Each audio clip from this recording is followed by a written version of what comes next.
Dr. Prashant B. Singh Madanavat, Associate Professor, Department of Chemistry, SRLS government PG college Kaladera से BSc part first के विद्यार्थियों के साथ solid state ठोस अवस्था में ई लेक्चर्स के माध्यम से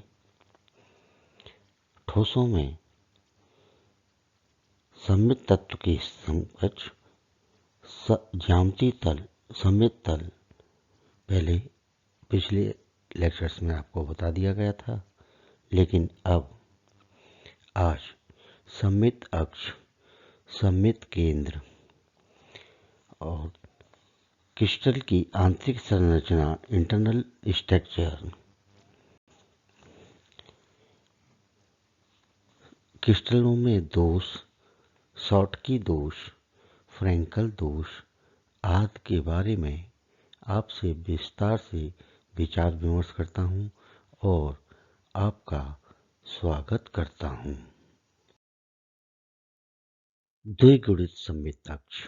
इस अक्ष पर किसी वस्तु को घुमाया जाए तो वह 180 कोण पर घुमाने से अपनी वास्तविक संरचना को प्राप्त कर लेती है। एक घनीय संरचना में कुल मिलाकर 12 किनारे होते हैं, अतः इनके 6 द्विगुणित सममित अक्ष संभव होते हैं। ये जो हमारी क्यूबिक संरचना है, इसमें ये एक्सिस है, अक्ष है, जो 360 पूरा घूमने के पश्चात 6 बार अपनी वास्तविक संरचना को प्राप्त करता है। तो ये किनारे हैं, एक ये हो गया, दूसरा ये हो गया, इसी प्रकार से ये होंगे, इधर से होंगे और ये आएंगे तो ये, और इस तरह से। तो आपके कुल कितने 12 किनारे हुए। 12 में अगर हम इनको 100 डिग्री पर घुमाएं तो वास्तविक संरचना को प्राप्त करेंगे कितनी बार? 6 बार। तो ये सममित अक्ष हुए। इसी प्रकार त्रिगुणित सममित अक्ष, वह अक्ष यानी कि वह काल्पनिक अक्ष जिस पर यदि क्रिस्टल पूर्ण घूर्णन करे तो वह 3 बार समान संरचना बनाएगा, अर्थात क्रिस्टल 360 डिवाइड बाई 3 बराबर 120 डिग्री कोण पर घुमाने से अपनी संरचना की पुनरावृत्ति करता है। किसी घन में कुल मिलाकर 8 कोने होते हैं, अतः एक घन के लिए 4 त्रिगुणित सममित अक्षों के होने की संभावना होती है। तो ये क्यूबिक संरचना हुई, इसको ये कॉर्नर हुआ, तो इसका दूसरा अपोजिट कॉर्नर ये हुए, तो ये आपका जो होगा सममित अक्ष होगा। चतुर्थ गुणित सममित अक्ष, यह वह अक्ष है जिस पर यदि क्रिस्टल पूर्ण घूर्णन करे तो वह 4 बार समान संरचना प्राप्त करता है, अर्थात crystal 360 divide by 4 equal to 90 degree कोण पर घुमाने से अपनी संरचना की पुनरावृत्ति करता है, रिपीट होता है। किसी घन में कुल मिलाकर 6 फलक सरफेस होते हैं, अतः एक घन के लिए 3 चतुर्थ गुणित सममित अक्षों के होने की संभावना होती है। ये क्यूबिक संरचना हो गई हमारी। तो ये फलक हो गया सरफेस, इसके जस्ट अपोजिट में ये फलक हुआ, 2 फलक। तो इन दोनों फलकों को हम इस एक अक्ष पर लेंगे सेंटर से इसके, और इसको घुमाएं हम तो ये 4 बार अपनी वास्तविक संरचना को प्राप्त करता है। अर्थात पहली बार हम 90 डिग्री पर घुमाएंगे तो पहली संरचना आएगी, दूसरी बार फिर 90 डिग्री पर घुमाएंगे तो दूसरी आएगी, इसके बाद तीसरी बार फिर इसको घुमाएंगे तो तीसरी आएगी, तो चौथी बार 90 डिग्री पर घुमाने पर अर्थात 360 डिग्री पूरा घूमने पर ये 4 बार अपनी वास्तविक संरचना को प्राप्त करता है। सममित केंद्र।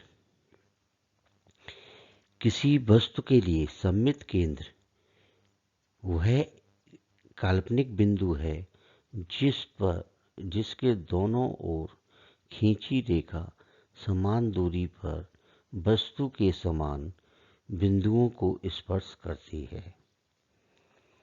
किसी क्रिस्टल में सममित केंद्र केवल एक होता है क्योंकि ऐसा बिंदु पूरे क्रिस्टल में एक ही है। तो ये हमारा क्यूबिक संरचना हो गई, घनीय क्रिस्टल संरचना।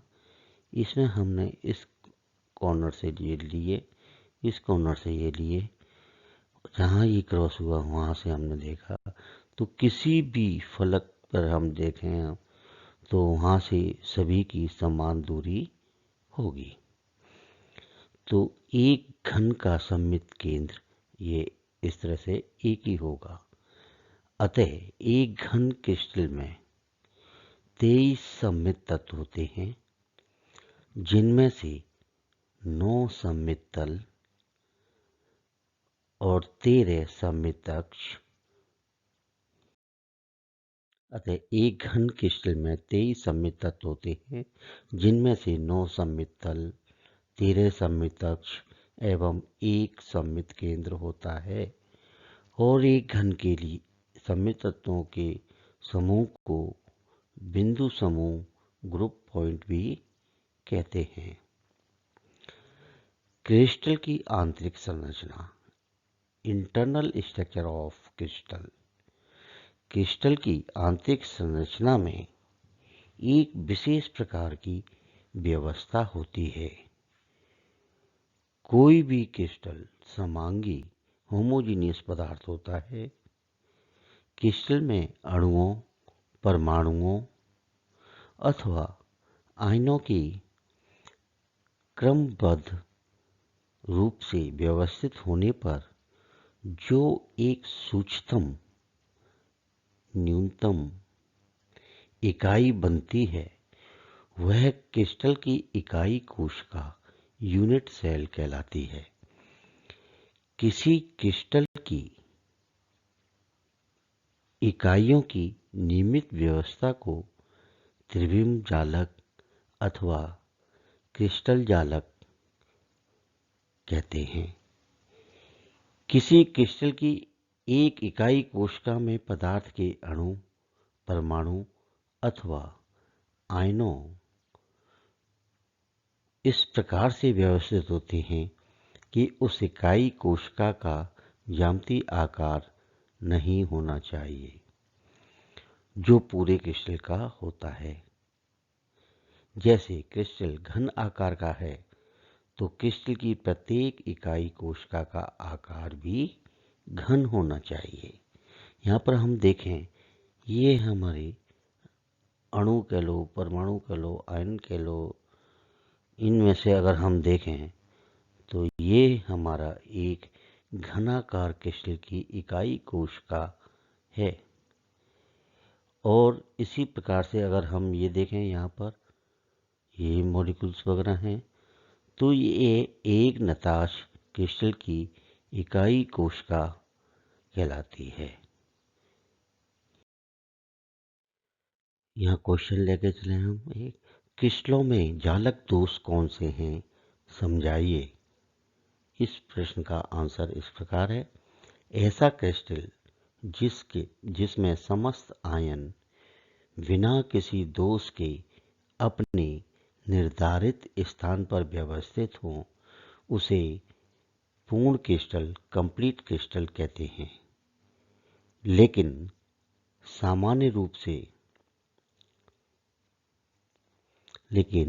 सामान्य टेम्परेचर पर क्रिस्टल जालक बनने में कोई ना कोई आयन अपने निर्धारित स्थान से विचलित होकर उसी क्रिस्टल संरचना विचलित हो जाता है, तो जिससे क्रिस्टल संरचना विचलित हो जाती है। और इस प्रकार ये दोष दो प्रकार के होते हैं, फ्रैंकल दोष और शॉटकी दोष। फ्रैंकल दोष के बारे में हम डिस्कस करते हैं। ऐसे दोषों में एक धनायन अपने निश्चित स्थान से विचलित होकर अंतर आकाशीय स्थान को ग्रहण करता है, और यह तभी संभव होता है जबकि धनायन का आकार ऋणायन से छोटा हो। उस स्थिति में वह अपने नित स्थान को छोड़कर अंतर आकाशीय स्थान में फिट हो जाता है। क्रिस्टल के ये दोष सोडियम में silver bromide, zinc sulphide, silver iodide आदि क्रिस्टलों में पाए जाते हैं। यहाँ पर हम देखें, ये अणुओं की व्यवस्थाएं हैं, मॉलिक्यूल्स हैं। इसमें धनायन हो गया, आयंस की व्यवस्था है। ये धनायन ऋणायन धनायन ऋणायन अल्टरनेट क्रम में है। यहाँ पर सेकंड इसमें देखें तो एक हमारा धनायन यहाँ से अंतराकाशीय स्थान में फिट हो गया, और इसी प्रकार से एक ऋणायन यहाँ से। तो ये जो हैं आपके फ्रैंकल दोष हो गए। शॉटकी दोष, क्रिस्टलों में यह दोष आयन के अपने निश्चित स्थान से अनुपस्थित होकर उत्पन्न रिक्तता के कारण होती है। मतलब क्रिस्टलों में ये दोष जो क्या है, अपने आयनों से जहाँ निश्चित स्थान पर ये अनुपस्थित से उसमें जो उत्पन्न होगी रिक्तता, उसकी वजह से ये शॉटकी दोष होता है। किसी क्रिस्टल के निर्माण के समय किसी क्रिस्टल जालक में एक धनायन व एक ऋणायन की अनुपस्थिति से उसमें दो रिक्तियां खाली स्थान रह जाती हैं, जिन्हें जालक क्षेत्र कहते हैं। और आयनिक क्रिस्टल में धनायन ऋणायन के युग्मन से उत्पन्न बिंदु दोष को शॉटकी दोष कहते हैं। जैसे सोडियम क्लोराइड, सीडियम क्लोराइड और पोटेशियम ब्रोमाइड आदि पदार्थों के क्रिस्टलों में ये शॉटकी दोष होते हैं। तो यहाँ पर एक धनायन निकला, तो यहाँ पर एक ऋणायन अंतराकाशीय छिद्र या जालक छिद्र में चला गया। तो ये इस प्रकार ये शॉटकी दोष को प्रदर्शित करता है ये चित्र। धन्यवाद।